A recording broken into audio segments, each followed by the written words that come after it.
بسم اللہ الرحمن الرحیم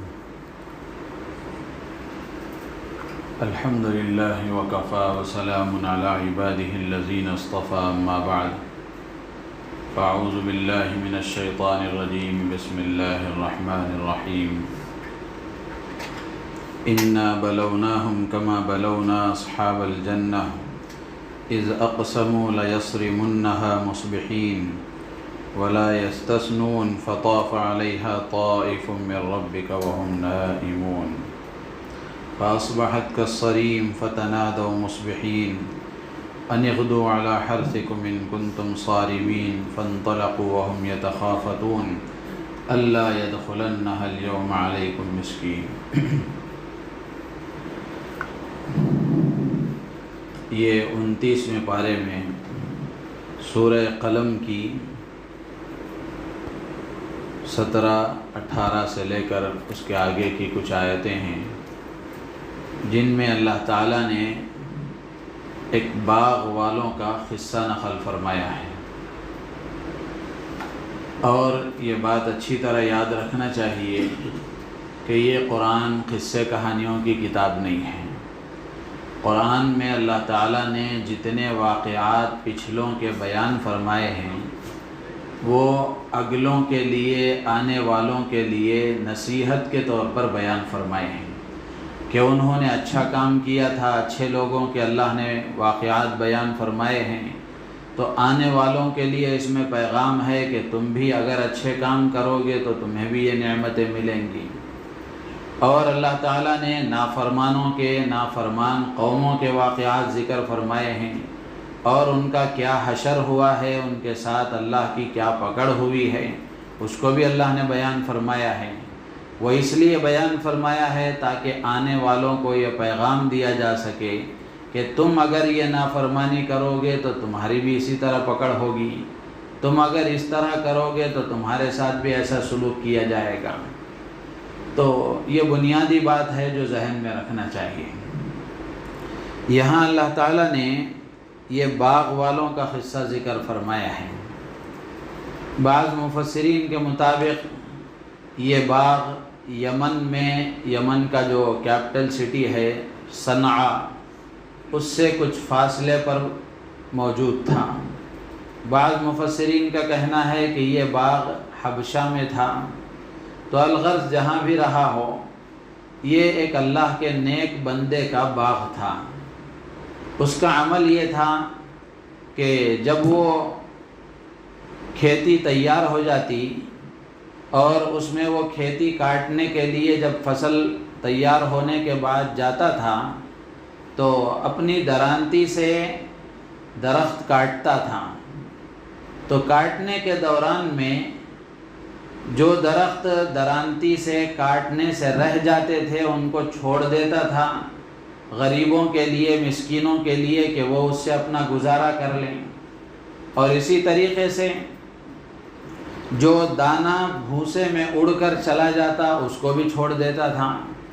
اور پھر باغ میں پھل توڑتے ہوئے جو پھل نیچے گر جاتے تھے ان پھلوں کو بھی چھوڑ دیتا تھا تاکہ غریب اٹھا لیں اور ان سے ان کا کوئی گزر بسر کا انتظام ہو جائے. تو اس طرح ایک بڑی مقدار ہوتی تھی جس سے غربا فائدہ اٹھاتے تھے اور غریب اور مسکین لوگ اس سے فائدہ اٹھاتے تھے. جب اس آدمی کا انتقال ہو گیا تو اس کے بیٹے اس کی جائیداد کے وارث ہوئے، اس باغ کے اور کھیتیوں کے وارث ہوئے.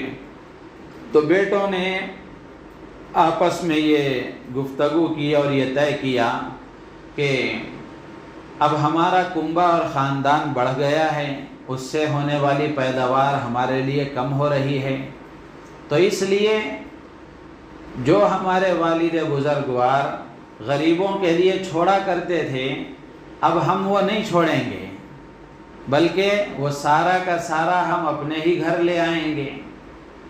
اب اس کا طریقہ کیا ہوگا؟ بعض لوگوں نے تو یہاں تک لکھا ہے کہ وہ آوارہ قسم کے نوجوان تھے، اس کے لڑکے، انہوں نے یہ، وہ آزاد خیال تھے، تو وہ انہوں نے یہ کہا اور یہ کہنے لگے کہ ہمارا باپ بڑا بیوقوف تھا کہ اتنا سارا غلہ اور اتنے سارے پھل غریبوں کے حوالے کر دیتا تھا، ان کے لیے چھوڑ دیتا تھا، تو ہم یہ نہیں چھوڑیں گے۔ تو الغرض انہوں نے یہ طے کر لیا کہ ہم پھل بھی نہیں چھوڑیں گے، اور کھیتی سے جو غریبوں کے لیے ہمارے والد چھوڑا کرتے تھے وہ بھی نہیں چھوڑیں گے۔ تو انہوں نے یہ طے کر کے اپنے تمام بھائیوں سے مشورہ کر کے یہ کہنے لگے اور یہ کہا کہ جب فصل تیار ہو جائے، فصل تیار ہو گئی تو رات میں مشورہ ہوا کہ صبح صبح جا کر ہم اپنی فصل کاٹ کر آ جائیں گے۔ صبح صبح جائیں گے تو کسی غریب کو پتہ بھی نہیں چلے گا، کوئی مسکین آئے گا نہیں، ہمارے پیچھے لگے گا نہیں اور اس کو دینا پڑے گا نہیں۔ تو یہ انہوں نے طے کر کے رات میں سو گئے۔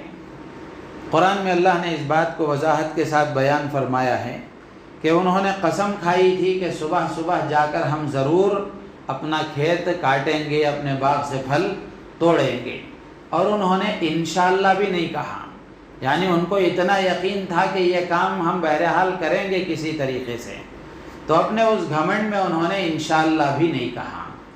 تو اس کے ذیل میں ایک بات ذہن میں رکھنا چاہیے کہ آئندہ کا کوئی کام کرنا ہو تو بندے کی یہ ذمہ داری ہے، بندگی کی یہ شان ہے کہ وہ اپنی زبان سے آئندہ کے کسی کام کے لیے کوئی عزم اور ارادہ اور کوئی خیال ظاہر کر رہا ہے تو اس کو اس طرح کہنا چاہیے کہ انشاءاللہ یہ کام ہم کل کریں گے، انشاءاللہ اس کے ساتھ ملانا چاہیے۔ تو انہوں نے انشاءاللہ بھی نہیں کہا، تو الغرض رات میں یہ سو گئے۔ راتوں رات اللہ کا نظام چلا، اللہ کی طرف سے ایک عذاب آیا جو ان کے کھیت کو جلا کر خاک اور تباہ اور برباد کر دیا۔ فطاف علیہا طائف من ربک، اللہ کی طرف سے ایک پھرنے والا آ کر پھر کر چلا گیا۔ یہ طائف اور پھرنے والا کیا ہے؟ مفسرین نے لکھا ہے کہ ایک آفت تھی جس نے کھیت کو جلا کر تباہ و برباد خاکستر کر دیا۔ بعض مفسرین کہتے ہیں کہ ایک آگ آئی تھی جس آگ نے جلا کر کھیت کو خاک کر دیا۔ تو یہ راتوں رات اللہ کی طرف سے یہ کام ہو گیا۔ اب صبح میں یہ اٹھے اندھیرے میں، ایک دوسرے کو جگایا، انہوں نے جگا کر کہا ان اغدوا علی حرثکم ان کنتم صارمین، چلو صبح صبح اپنے کھیت کی طرف اگر تمہیں کھیت کاٹنا ہے۔ اب سب تیار ہو گئے، جگ گئے، ساتھ میں جانے لگے، تو جاتے ہوئے آپس میں چپکے باتیں کر رہے تھے کہ کہیں آواز غریبوں تک نہ پہنچ جائے اور وہ ہمارے پیچھے نہ لگ جائیں۔ تو چپکے چلتے رہے اور یہ کہنے لگے کہ کوئی غریب ہمارے پاس آنے نہ پائے، اس لیے چپکے بات کرتے ہوئے چلو۔ تو الغرض انہوں نے یہ سوچ کر کہ ہم کسی طریقے سے غریبوں کو نہ دینے پر ہم قدرت رکھتے ہیں، ہر حال میں ہم غریبوں کو محروم کر دیں گے۔ جا کر پہنچے اپنے کھیت کے پاس تو دیکھا کہ پوری فصل تباہ و برباد ہے، پورا کھیت کٹا ہوا، کسی آگ نے آ کر گویا اس کو جلا دیا ہے۔ پہلے تو وہاں پہنچے، دیکھا کہ کہیں ہم راستہ بھٹک گئے ہیں، اپنے کھیت کے پاس آئے نہیں ہیں۔ پھر اس کے بعد کچھ غور و فکر کیا، کچھ نشانات دیکھے، آزو بازو کی چیزیں دیکھی کہ نہیں یہی ہمارا کھیت ہے، یہی ہمارا کھیت ہے، ہم بہکے نہیں ہیں بلکہ ہماری قسمت پھوٹ گئی ہے، ہم راستہ نہیں بہکے ہیں بلکہ ہماری قسمت پھوٹ گئی ہے۔ تو ان بھائیوں میں جب اس وقت مشورہ ہو رہا تھا کہ ہمارے والد اس طرح کرتے تھے، ہم ایسا نہیں کریں گے، تو ان میں ایک بھائی ایسا بھی تھا جو اللہ کی راہ میں خرچ کرنا اس کو پسند تھا، اس سے وہ خوش ہوتا تھا اور والد کے اس عمل سے وہ راضی تھا اور خوش تھا۔ اس نے اس وقت مشورے میں ان بھائیوں سے کہا بھی کہ تم ایسا نہ کرو ورنہ پریشانی اٹھاؤ گے، لیکن کسی نے مانا نہیں۔ یہاں یہ بات سمجھنا چاہیے کہ اس بھائی نے کہا تو ان سے ضرور، لیکن جب بھائیوں نے نہیں مانا تو وہ بھائیوں سے الگ نہیں ہو گیا بلکہ انہی کے ساتھ رہ گیا، وہ بھی انہی کے ساتھ شامل ہو گیا۔ تو جو آفت آئی تھی وہ آفت میں وہ اچھا آدمی بھی شامل ہو گیا، اس لیے کہ اصول یہی ہے اور طریقہ یہی ہے، ضابطہ یہی ہے کہ آدمی کسی کو غلط کام سے روکتا ہے تو اگر وہ سامنے والا نہیں روکتا ہے تو روکنے والا اس سے اپنے آپ کو الگ ہو جانا چاہیے، اس کے ساتھ اگر رہے گا تو اس پر جو وبال آئے گا اس کے اوپر بھی آئے گا۔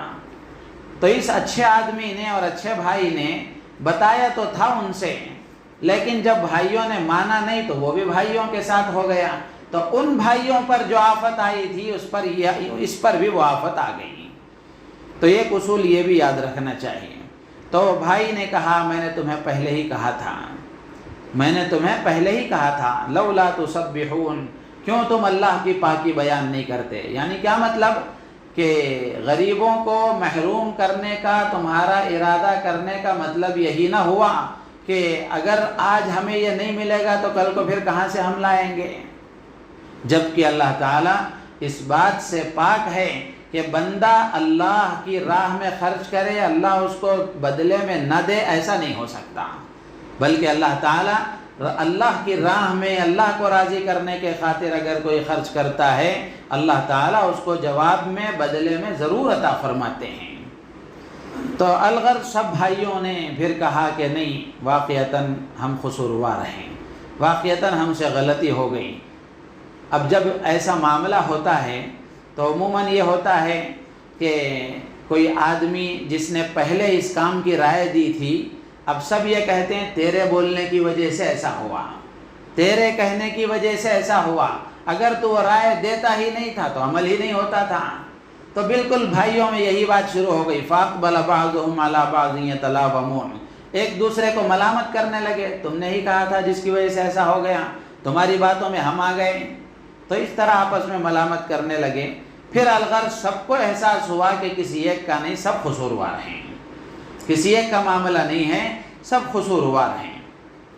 پھر ان کو امید ہوئی کہ اگر ہم توبہ کریں گے اور اپنے آپ کو قصوروار ٹھہروا کر اللہ کے سامنے ندامت کے ساتھ معافی مانگیں گے تو اللہ تعالیٰ بدلے میں ہمیں اچھا باب عطا فرمائیں گے۔ تو حضرت عبداللہ ابن مسعود رضی اللہ تعالیٰ عنہ نے لکھا ہے، فرمایا کہ انہوں نے جب یہ توبہ کر لی سچے دل سے تو پھر اللہ تعالیٰ نے ان کو اس کے بدلے میں ایک بہترین باغ عطا فرمایا، اس میں ایسے انگور اللہ نے اس میں عطا فرمائے کہ ایک ایک گچھا اور ایک ایک خوشہ خچر پر اٹھا کر لے جایا جاتا تھا۔ تو جواب میں اللہ نے ایسا باغ ان کو عطا فرمایا۔ تو یہ واقعہ عرض کر کے اصل پیغام اس کا یہ ہے کہ بری نیت آدمی کو اس کا عمل ضائع کروا دیتی ہے۔ نیت آدمی کی اچھی ہونی چاہیے، اگر نیت خراب ہو گئی تو اس کی وجہ سے بڑا نقصان آدمی کو اٹھانا پڑتا ہے۔ اس لیے ہر عمل میں اپنی نیت اچھی رکھنا چاہیے۔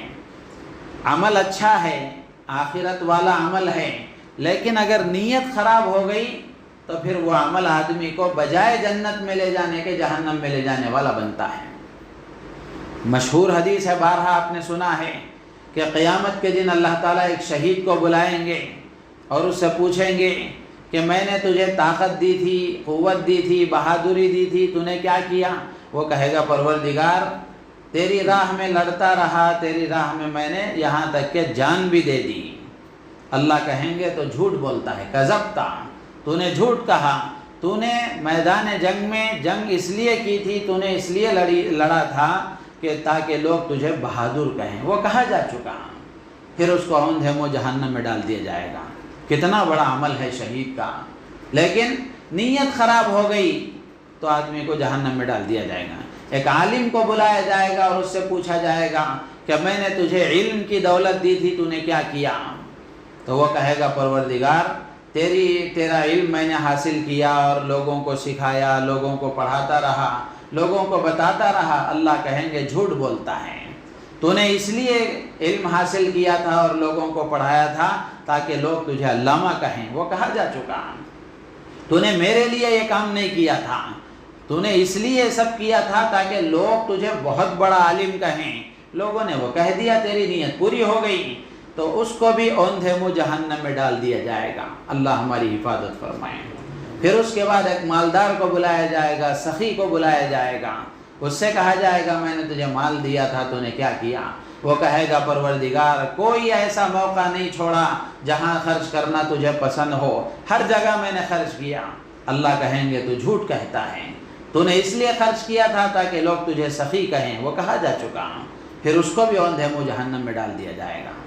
اتنے بڑے بڑے عمل ہیں لیکن نیت میں فساد آ گیا، نیت میں بگاڑ آ گیا، تو پھر یہ اتنے بہترین عمل ہونے کے باوجود اس کے لیے جہنم کا سبب بن جائیں گے۔ تو اس لیے نیت کا بگاڑ آدمی کو بہت نقصان دیتا ہے۔ اللہ کے رسول علیہ الصلاۃ والسلام نے اسی لیے فرمایا تھا نیت العمل نیت المؤمن خیر من عملہ، کہ ایمان والے کی نیت اس کے عمل سے بہتر ہے۔ عمل میں دکھاوا ہو سکتا ہے، نیت میں دکھاوا نہیں ہو سکتا۔